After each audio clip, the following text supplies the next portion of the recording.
قال لا عاصم اليوم من أمر الله إلا من رحم وحال بينهما الموج فكان من المغرقين۔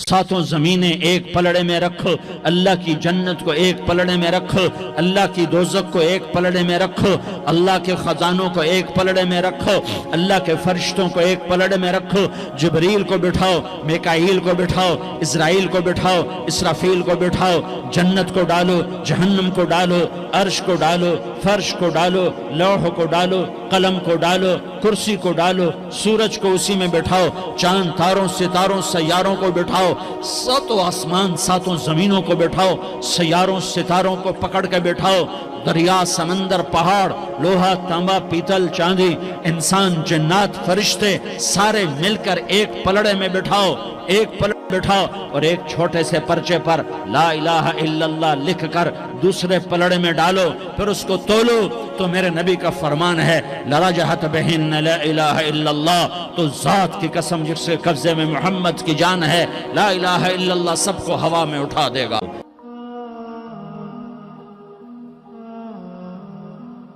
یہ جس معاشرے میں ظلم پھیل چکا ہو اس معاشرے کا زندہ رہنا بھی ایک معجزہ ہے۔ حضرت علی کا فرمان ہے نظام کفر کے ساتھ چلتا ہے، ظلم کے ساتھ نہیں چلتا۔ جب معاشرے میں ظلم پھیل جاتا ہے تو اللہ تعالیٰ اس معاشرے سے نظریں ہٹا لیتا ہے اور وہ معاشرہ حقیر ذلیل فقیر ہو جاتا ہے۔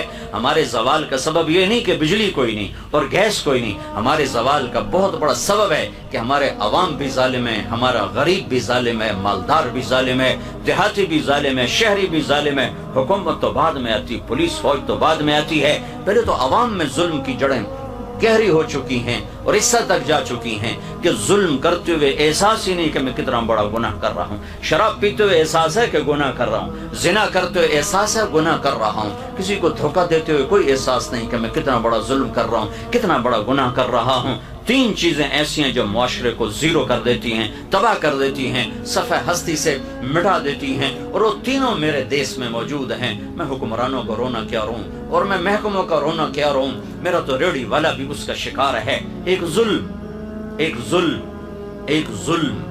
ظلم جس معاشرے میں ہوتا ہے وہ معاشرہ زندہ رہنے کا حق کھو دیتا ہے۔ ایک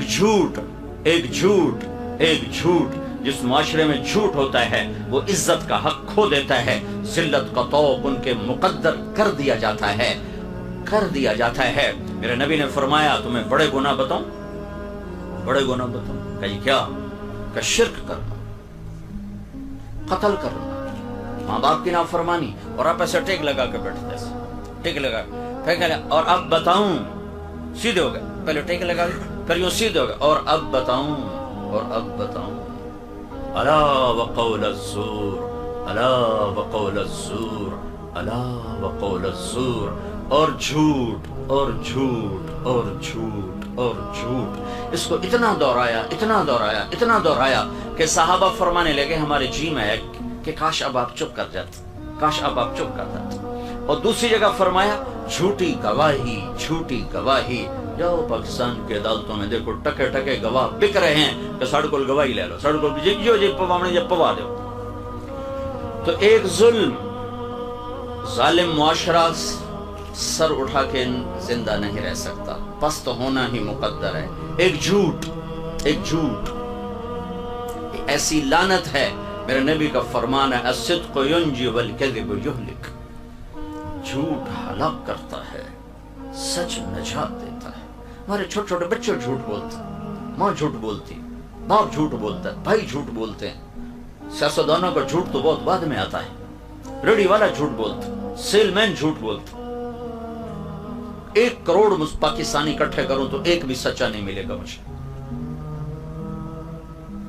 تیسری چیز دھوکہ، خیانت، بددیانتی، ایک ہی گناہ کے کئی نام ہیں، دھوکہ، فراڈ، بددیانتی، خیانت۔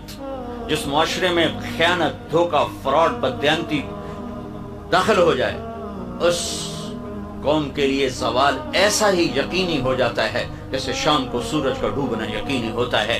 جیسے سورج کو واپس نہیں لا سکتا اس معاشرے کو ذلت سے واپس کوئی نہیں لا سکتا۔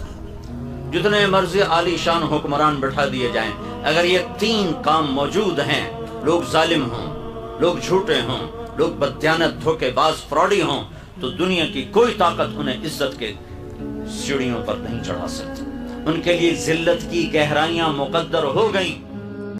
قال لا عاصم اليوم من امر الله الا من رحم وحال بينهما الموج فكان من المغرقين